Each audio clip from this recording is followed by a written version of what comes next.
Hi guys, and we're back for round 2, take 2. Forgive us for the technical glitches. The sound might still be a bit glitchy. I don't know if we've had towers down or wires, cables stolen. I don't know what's going on, why it's a bit glitchy this evening, but hopefully we're going to try and continue the conversation. We'll start sort of and get on track again.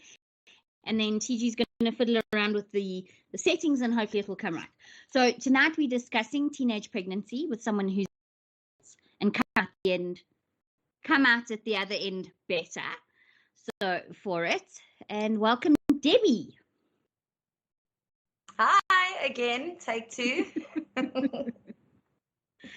So yeah, we were talking about obviously back in 1993, you were in then standard 7, grade 9, and our parents were hardworking.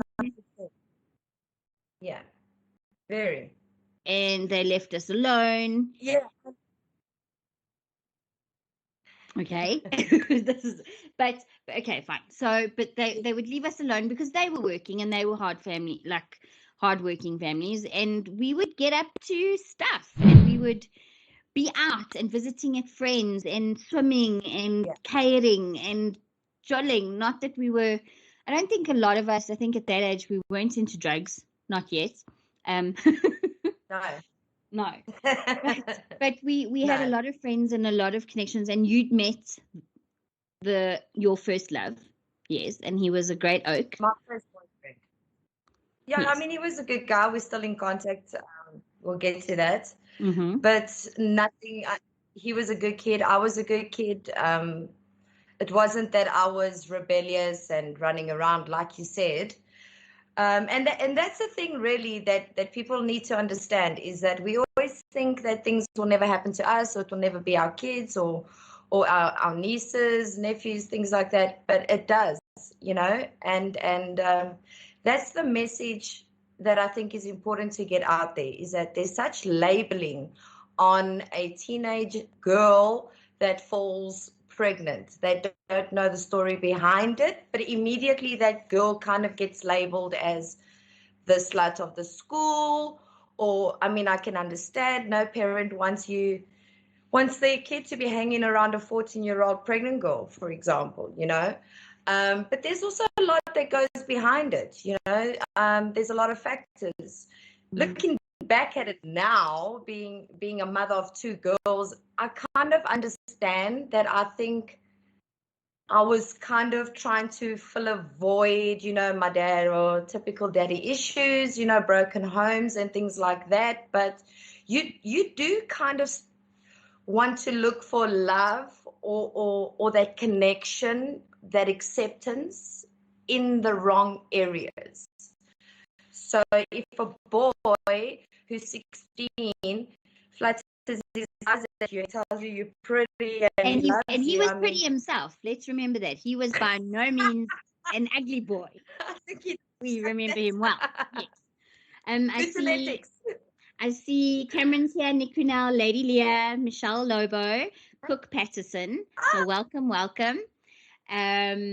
She says, Michelle Lobo Cook Patterson says, proud of you. So yeah, proud of you. And the comments will be. I said thank you. I appreciate that. Yeah. All right. So there's this stigma. There's this terrible stigma of girls who fall pregnant, come from bad families, are abused, and you were not like that. You came from a good family, working. Yes. Yeah, I see Gabriella's here as well. That's my child. Cool. Alrighty. So okay, so go ahead. So you obviously it was your first love, and you started talking about obviously having sex. And was protection an issue for you? Like, did you? It wasn't that, as a child, you're especially a preteen, I'd call it, because you're just on 14. You're kind of going from that child phase into the teenage phase, but you're not even really set as a teenager yet. Mm-hmm. So it's a lot of emotion that drives you. So when when my first boyfriend and I, it's not something we sat and said, okay, well, now we're going to do this, you know, it's like heat of the moment. One thing leads to the next. It's your first time. You're a little bit naive. Wait, what do you mean a Protection little only bit? came I was huge. afterwards. What do you mean a little bit naive? You are so Yeah, freaking naive. exactly. We thought we knew everything, you know? No, we the oaks, man. We know what's happening. Meanwhile, Yeah. Teen. Typical teen. okay, Yes, so mm, sorry.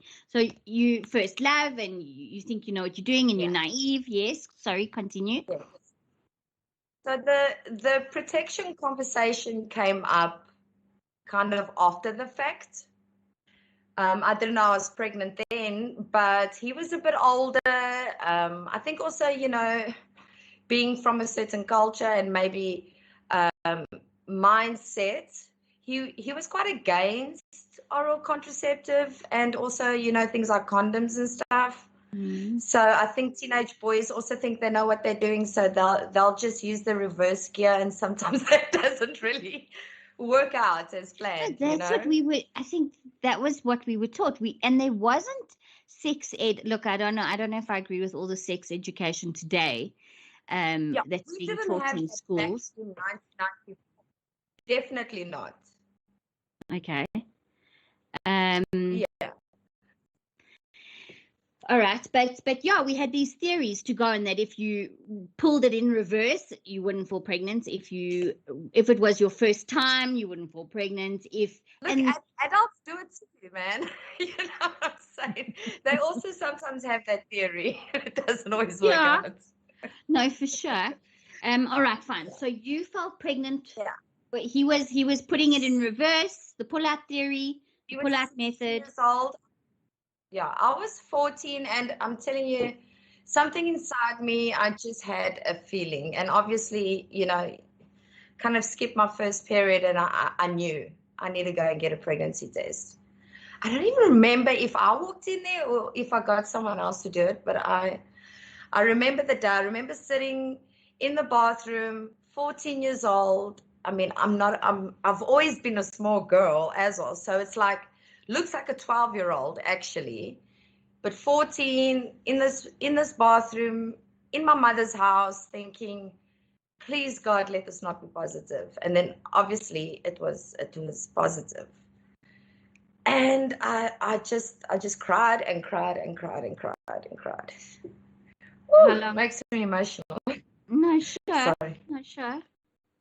How long did you tell the guy? Did you tell your first love straight away? I think it was a couple of weeks. Sure. You know what, Ruth? I actually don't even remember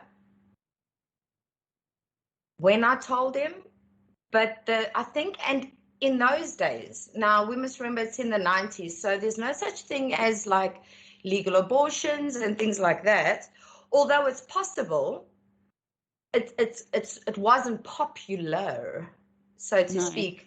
But yet, the first reaction that I think any male at that age would be is to obviously go the easy way out. Well, not the easy way out, because it's not the easy way out for the woman, but I think in the teenage boy mentality, you know, maybe an abortion would have been the right choice. And that kind of didn't sit well with me. And I think that's when our problems really started happening as well. Well, I mean, you're 14 years old, what problems can you have? But that's where the resentment from my side started. Towards him, towards the boyfriend. Yeah, shame. And I mean, he's just a kid. He doesn't know what he's doing, you know. And that was just his first reaction. It wasn't his afterthought or what he wanted to do going down the line, but that was his first reaction, you know. What was his And first? I me think I being missed that. What was the first reaction?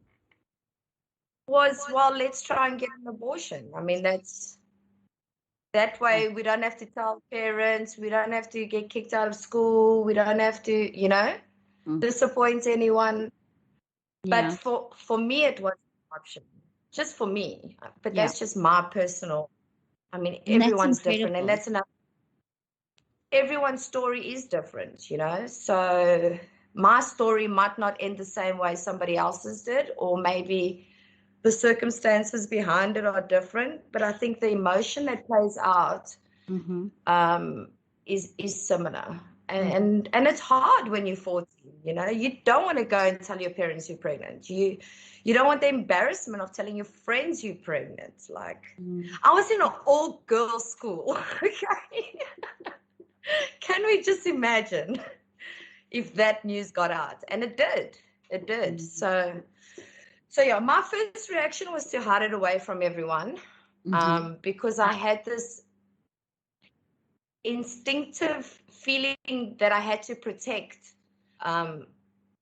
the pregnancy and my baby. Even though I was 14, I had this like instinct that I need to protect my child. So in order to do that, I've got to keep it a secret. Because one thing I did know is that if you go over a certain amount of months, you cannot terminate a pregnancy. So that's why I wanted to keep it a secret from everyone. So how long did that last? How long were you in your own space for, sort of like? You know, by the grace of God, I hid it for almost 6 months. Sure. Almost 6 months. Sure. In my school dress. Yeah. Did your sisters know? Did nobody know? Were you completely alone? Completely going through all of that. And I remember, Sham, and my sister was 3.5 years older than me. She was in matric and I was in grade 9. And we used to ride the bus together. God, and I used to have the worst morning sickness ever. And someone on that school bus used to wear shower to shower. I think it was the white one. And that smell, even if I smell it today, I want to vomit. And I'd have to sit that whole bus ride and just kind of hold back on that morning sickness.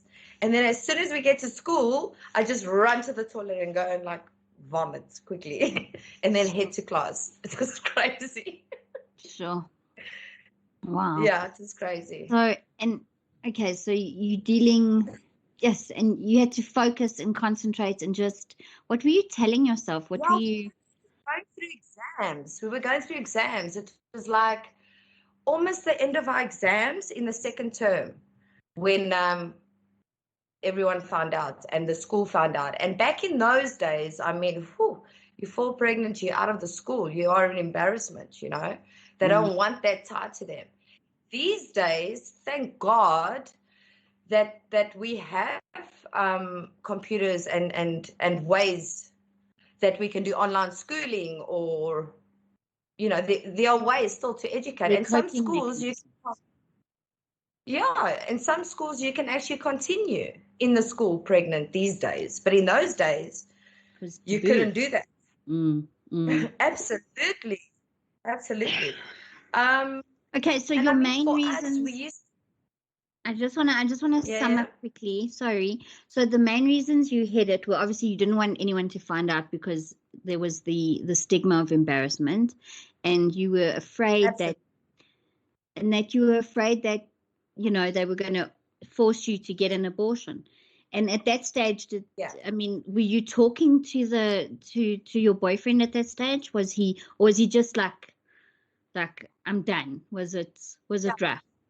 You know, I ended up shutting him out. I think it happened when everyone found out.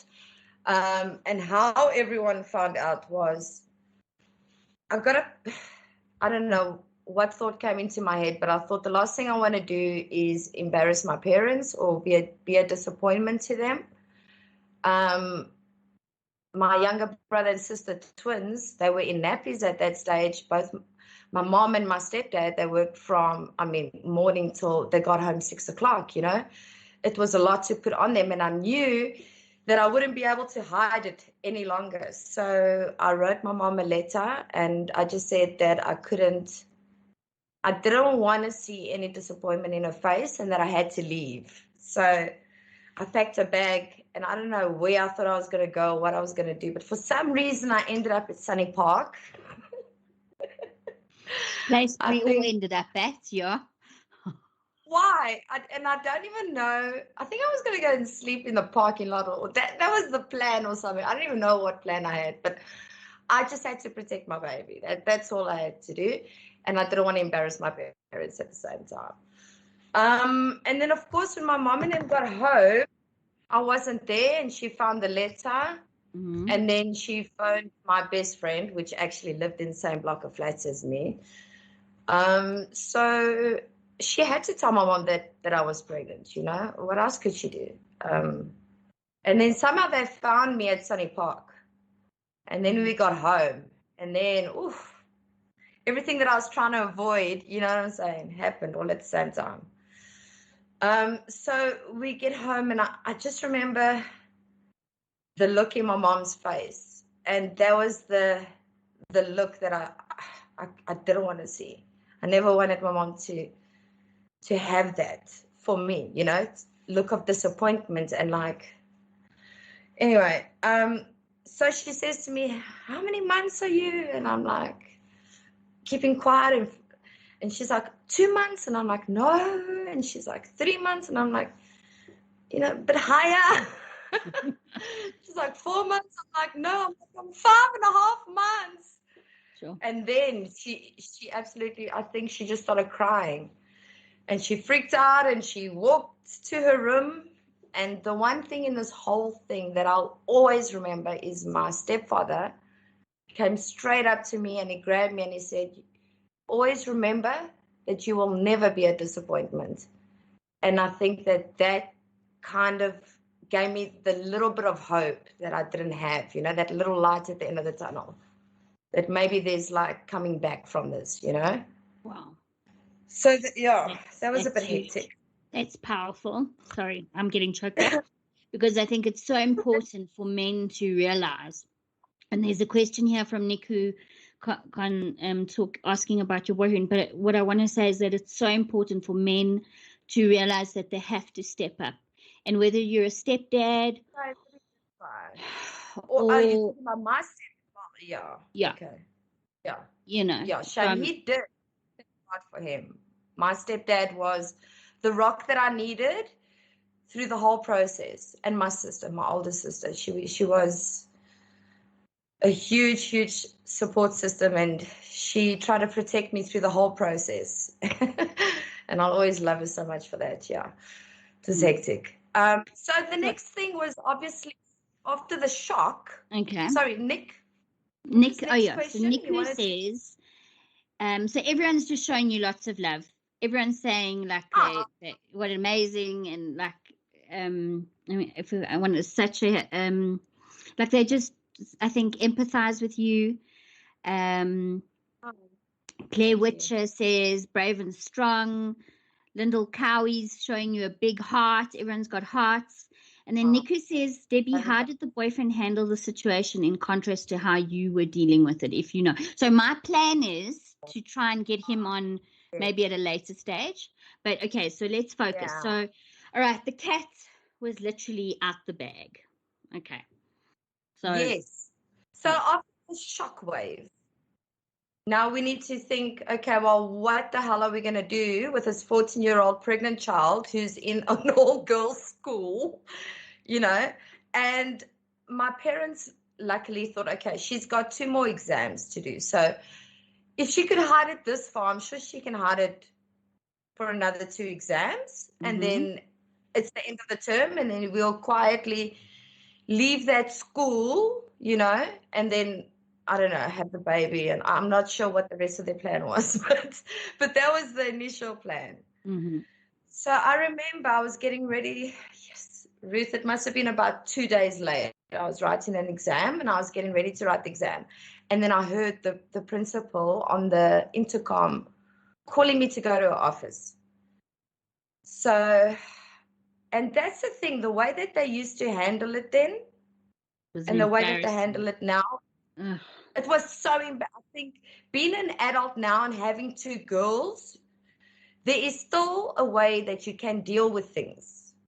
And they didn't do it in the right manner. They were archaic. Honestly. They were, if they could have handled it. Yeah. But anyway, I know with stories. I mean, I don't know.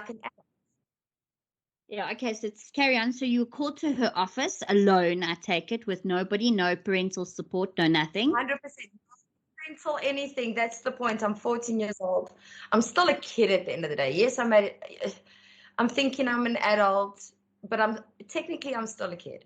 So I walk into the office and she says to me, I think she said, I phoned your parents and they're going to come fetch you and you need to leave the school. You must go and speak to the counselor.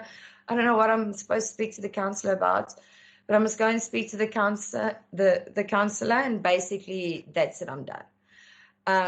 And funny enough, and I want to make this point, leading up to that, those few days before I was writing the exams, as you walk down the corridor, you can hear pss, pss, pss, pss, pss, the whole time, like murmurs, murmurs, murmurs. You end up being, there goes the pregnant girl. And even after, and I'm talking about 10 years, 20 years, whatever, you bump into someone that you were in school with and they've got their kids, they're like, see that girl? That's the one that fell pregnant when I was in school. You know what I mean? Like the example as to what not to do. So if we can try and let people know that if you look at a pregnant girl, there's a lot more than just a pregnant girl. You know, of course. It's a person with emotions going through one of the toughest things that you pray to God your kids never have to go through. Yeah, any child shouldn't go through, actually, because I mean, I think at the end you had. I did it myself though, my fault. Yeah. I just think it's for me. It's hugely about education. Ever since my son could ask me, "Mommy, why am I different to the girl?" or whatever it was, whatever question, how a baby's made, my sweetheart. A boy has a penis and a girl has, and I did from yee-high. Okay, obviously I did make it age appropriate. I just said a mommy and a daddy. Did your parents have that conversation with you though? So I had a big shock. Let's say that. My mother explained to me. But that generation didn't sit down and have that talk with you. I think we're a lot more open with our kids now. Yep. Well, I know I am because I've been through it. I am. I mean, I've got 2 girls, teenagers. So when they hit 14, I'm like so paranoid because that's the age, you know. So, yeah. Anyway, let's carry on. Let's not get okay, we carry on. But yes, it is important, I believe, to talk to your children and honestly. And if you can't do it, if you just can't handle it, find someone who maybe can. A friend, a sister, a colleague. Yeah. Well, maybe that's a bit rough because I don't want someone's colleague. You have to just ask honest questions with your kids. You also got to be careful who you're letting your kids talk to this. Yeah, exactly. That's a whole other conversation. Yeah, that's a conversation. Okay, fine. So you for another day. Yeah, you march off to the principal's office and they tell you, okay, you're out of here. You come pick me up. And you were crying, I suppose. You were devastated because. And then you've got to do the walk of shame. You've got to walk down the all-girls school through the corridors past everyone that knows why you're leaving the school, because apparently everyone knew before me. And then into your classroom, grab your things. You know, everyone's like, "What's going on? Oh, she's pregnant." Wow, wow, wow. So it's a very embarrassing and demoralizing exit. You know. Well, stuff them. Yeah. And also, you know, you lose a lot of friends because like I said, no parent really to be hanging any 14-year-old pregnant child because, you know, they must be a drug addict, satanic, I don't know what else they can come up with, you know. Listen, if we watched Smurfs and He-Mans, you were a Satanist back in those days. If you listen to Michael Jackson, you know what I mean? Do you remember those days? People were completely delusional. I remember a guy walked me home one day and he had a Batman tattoo. It couldn't have been a more innocent Batman tattoo. My mother thought I was on drugs. Yeah, but tattoos were taboo, of course. Of course, that's also for another day. Oh, another day. Yes, we got to pencil these in. All right, fine. So let's get back to it. So you embarrassed, you go home. Yeah. Plan. Yes. Next plan. So the plan because by then the school social worker had gotten in touch, I think, with some Catholic organization that dealt with teenage pregnancy. So they put my family in touch with them. So the family's idea was, it's okay, it's too late to do anything, even if we wanted to, even if it, that was an option, we can't do it now. So the next thing would be adoption. And that set me off on a whole other new Emotional level. Yeah, roller coaster, because now I've been protecting this baby for 6.5 months. I have no one besides this baby. Okay, I had my sister. She was like a rock to me. Everyone, my poor mom couldn't look at me in the face for 2.5 weeks. by the way, I think your mom is in the chat. So I think your mom is watching, and she did mention, love you much. Yeah. I mean, and being a mom now of 2 girls, and looking at my youngest, which is now at the age that I was, I'm like, I can't even imagine what I put on my family as well. And that was actually what I was trying to avoid. But I mean, there is no avoiding that. So the next plan was, we're going to obviously have to carry this pregnancy all the way. And then this 14-year-old child cannot raise a child. We're living in a household with 5 kids, 2 of which are still in diapers. It's a middle-class family, it's a big family, so we weren't rich. So, of course, my parents, the only thing to do is to adoption and to try and give this child a better life. But in my mind, being 14, I'm like, don't take my baby away from me, that was obviously the first reaction. And then feeling, I mean, I'm 14, I've just probably hit puberty a year or so, and now my body's changing and I'm feeling the growth, and this is the only person I can really talk to is the one growing inside my stomach. So there was this huge attachment that I felt towards this child that was already growing. So I clenched onto that, Gets a bit emotional, sorry. Mm-hmm. It's amazing that you that you felt that at that age. I think it just shows me, well, yes, and that you oh, girl. You didn't expect this. Yeah, tissues. Sure, okay. Then I can carry on. So in those days, I think there was probably only one place that a girl can go in that situation, being pregnant, and still try to continue some kind of education, because of course that's the most important. Children need to be educated, and they need to be educated in South Africa. You've got to have some kind of, at least have a matric.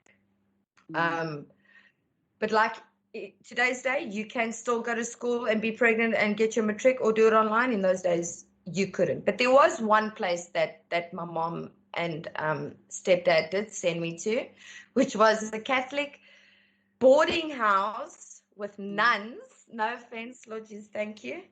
It's taking care of me all this time.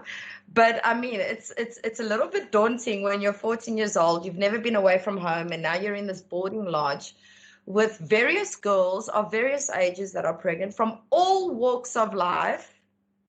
There were girls from villages, from low-income households, from high-income households, broken homes that have a wonderful, strong support. I mean, it can happen to anyone. And it was hard for me to be away from home. It really was. It was like my only security net and the only place that I really did feel safe. So I used to, with this other girl, I used to run away from there. We used to jump the fence, 7 months pregnant, to run to the cafe, to the tiki box, because in those days we didn't have cell phones. Was. Yeah. That's all there freaking was. And was it a collect call? Like collect call, like quickly phone? I don't even know what things we used in those days. But, yeah. And I used to phone my sister and cry to her and say, I need to get out of here, otherwise I'm going to just keep running away. And then, I don't know, somehow she just convinced my parents to let me come back. And then I think when I came back, it kind of, I realized there's no way out of this. I can't take my child and run. I'm 14 years old. Where am I going to go? How am I going to feed my child? What am I going to do? I knew that there was no other option but adoption. So I had to come to terms with that, which I never really did. But I knew that it was the right decision for the baby, especially, because I knew that also the father's circumstances, and as much as he wanted to keep the baby, he didn't have the means. His mom was also a single mom working, and she worked late in the evenings, and he was a 16-year-old kid. It wasn't an option. So went to an adoption agency, and then the thing was, I wanted to choose the parents. It would be a closed adoption in terms of, obviously, I wouldn't have any communication with the parents or the child until the child is 18, if he does or she decides. However, the child needed to know by a certain age that the child was adopted, because I didn't want that child to be 18, 19 and be like, oh my gosh, you're not my biological parents. And then the child feels like they've been lied to their whole life. So that was one of the things that were very important to me. Mm-hmm. And then they basically just bring you a whole stack of files. Like, when I say stack, I mean like above my head stack of files of people that are waiting to adopt children. And I'm supposed to look in all these files that have the same kind of questions, you know, and you have to now think, okay, now which family is going to be the best family and give my child everything magical and possible that I cannot give. Sure. And it's difficult. It's a difficult choice. And you're 14 years old. What the hell? But you have to make that choice. And I'm glad that I made that choice.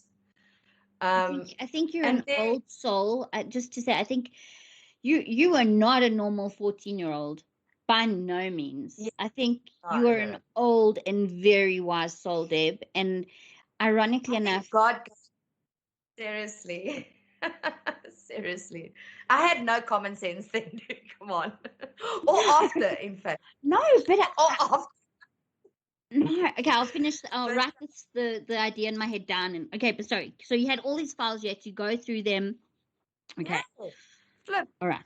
So the one file, and because I am Portuguese and the farmer listens to me. The father is also from that kind of culture.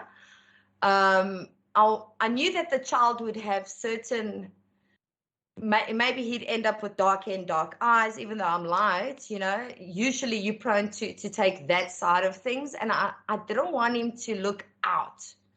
So this file, one of the parents was kind of from the same Portuguese, or had family down the line that had that Portuguese background. So I thought, okay, great, you know, at least there might be that kind of similarity between them. And the other thing was, this family had waited so long to adopt a child, and I thought that would be such a beautiful gift to give a couple that obviously has so much love and patience. And I know that it obviously there's costs involved and things like that. I mean, none to me, but I'm sure for them there's certain costs. I mean, they were also not down the road. They had to fly in, you know, when I gave birth and things like that. I never met them though. So I thought that's very nice. And also they lived coastal, and they traveled a lot, and that's something that I had always wanted. So I thought that would be very nice for him. And that's the family that I chose. Okay. All right. Yeah. Sure. And yeah, how did you, I suppose, did you Was he always in your thoughts? Was he? Yeah. Let's get to the birth.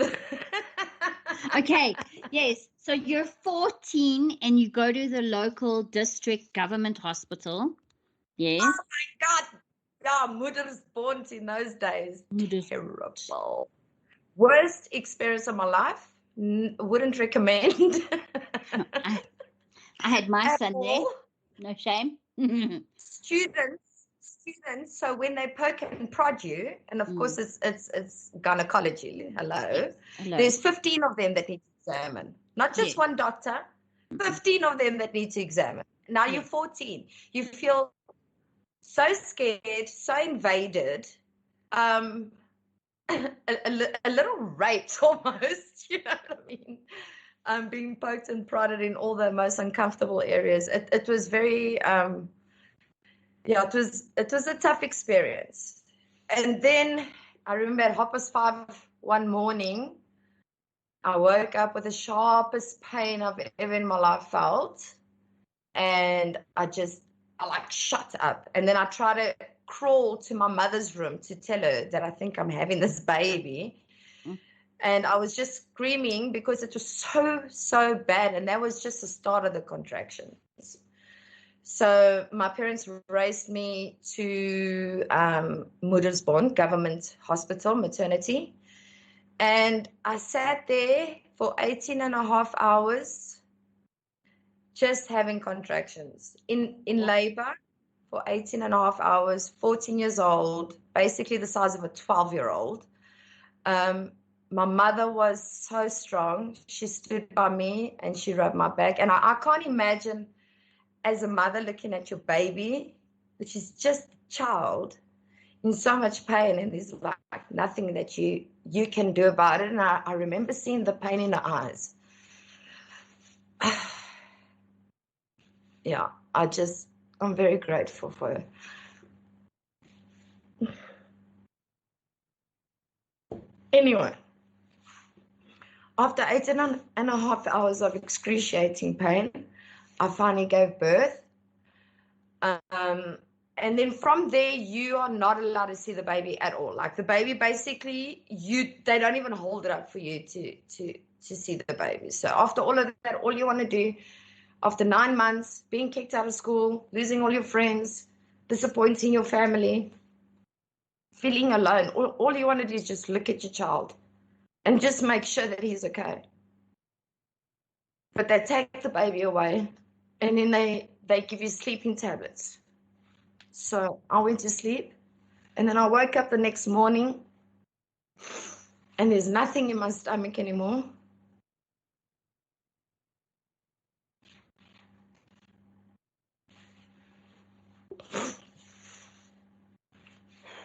Sorry, Debs. Sherbet, Ruth. Anyway, nothing in my stomach anymore, and I knew that the parents were on their way because I heard the nurses talk. So they were still flying in from wherever. And then when the nurses left my room, then I quickly packed up my bag and I went downstairs to where the babies are. And luckily, and I'm telling you, like I say, God was guiding me the whole time. There was one nurse there. And I had my bags and I said to her, look, I just want to say goodbye. And she said, come say goodbye. So I went in and she let me hold him. And then I just told him that I loved him and I was sorry and that I knew he was going to have a good life. And then I walked out and then I went to the tiki box and I phoned my dad and I went outside that hospital and I waited for him. And Ruth, I was so sick. I think my body was in such shock. I burst my veins in my eyes from pushing. So my eyes were red where they're supposed to be white. Sure. Yeah, it was bad. I mean, I'm 14 years old, built like a baby, having a baby. Yeah, and then I went home. I couldn't leave the room for 2 weeks. I had such a bad migraine. I couldn't leave. And then, of course, you've got that postpartum depression people know about. Now you've got that, plus you know that you just gave your child away and you're never going to see them again. So I stayed in the room and I just had to try and fight through that. Well, yeah. your mom says you didn't disappoint me. I know, Mom, I love you. I know that now, being old and wise. Everybody okay there?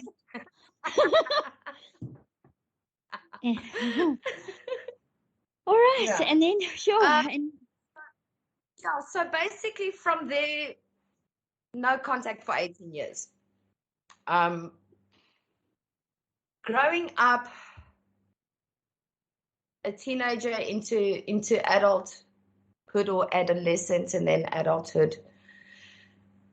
Different ages of kids around you, and you look at this boy, he's 4 years old, and you think, that could be my boy. That could be my boy. That could be my boy. You know, through the different ages, and you think to yourself, geez, I wonder if he's ever broken a leg. I wonder if he's allergic to something. I wonder if he likes ice cream like I like ice cream. Things like that, constantly. And it's, I don't know, but I know women can relate. I mean, even having a miscarriage is depressing. A woman who's had to have an abortion, it's depressing. It's a thing that you carry with you for the rest of your life. You will never get over it. You learn to live with it, and dependent on you is which way you're going to live. You know, so yeah, 18 years no contact took me down a whole roller coaster of bad mistakes and trying to fill a void that, you know, in all the wrong areas and stuff. And then his 18th birthday was going to come. And it took me a long time to build up the courage to write this letter, because I thought to myself, this kid's turning 18. If it were me, I'd probably want to know who my biological parents are. Why did they give me away? Wasn't I good enough for them? That kind of thing. I can just imagine, you know. So I thought, okay, I'm going to write a letter and then I'm going to leave it at the adoption agency. So with my contact details. So should he ever want to look for me, at least there's something. And then, sure, 2.5 weeks later, the lady from the adoption agency phones and says, your son's parents actually called because they needed certain documentation or whatever. And she let them know that I'd written a letter. So the adoptive parents asked, and I'm going to call him the child, if he would like the letter, and he did. So they read the letter, and then they wanted to meet me, and it was all in the span of like 2.5 weeks. Sure. So he came, yeah, it's like a real Oprah. I never thought, 18 years of like self-sabotage, man, and like just never feeling, just always being a disappointment. I disappointed my kid. I couldn't look after him. I couldn't say, but yeah, so he came with his family and they got to meet myself, and I had to sit my girls down and be like, guess what? You have a brother. Ta-da! Ta-da! And they were so small. They were like, sure, I think 4 or 5 and 7.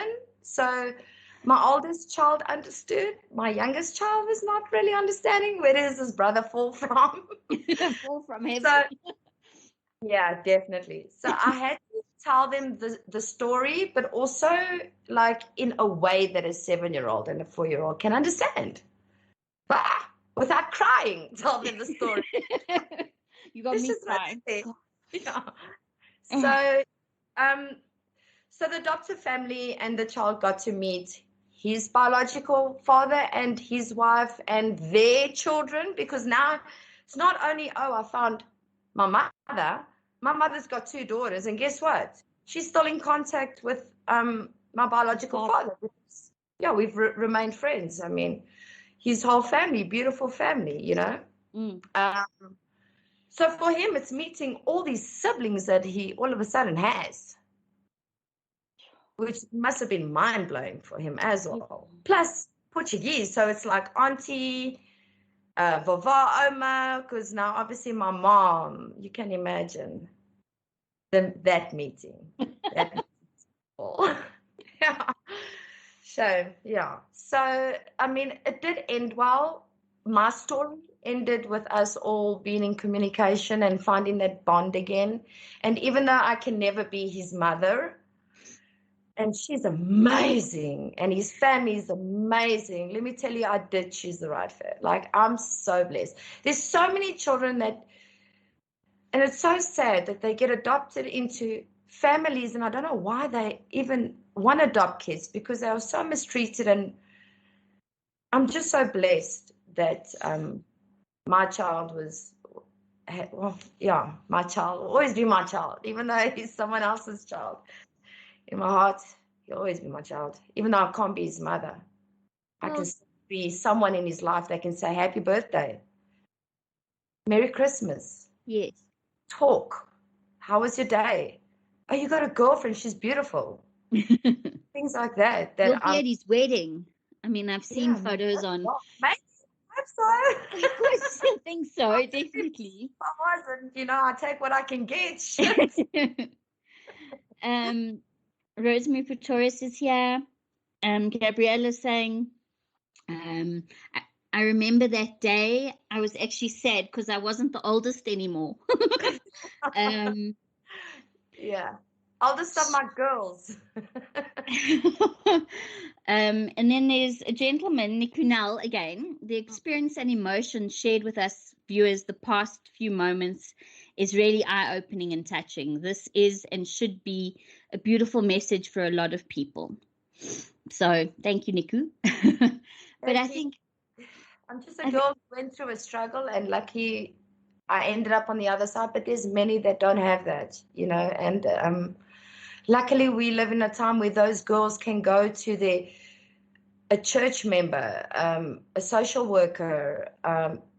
There's so many things online that can direct you. I know Save the Children has got their own division which they deal or try to help pregnant girls, and also try to protect girls from falling into that pregnancy thing, because there are so many options these days. We are educated on every level. There's actually no need to really be as naive, as we were in today's day. Although I think sometimes also, love can be blind. So yeah, it's just amazing. I think you mentioned trauma. I think we've put maybe a few links. I don't know if Gigi did it with the new stream, but we'll get them on there. Yeah.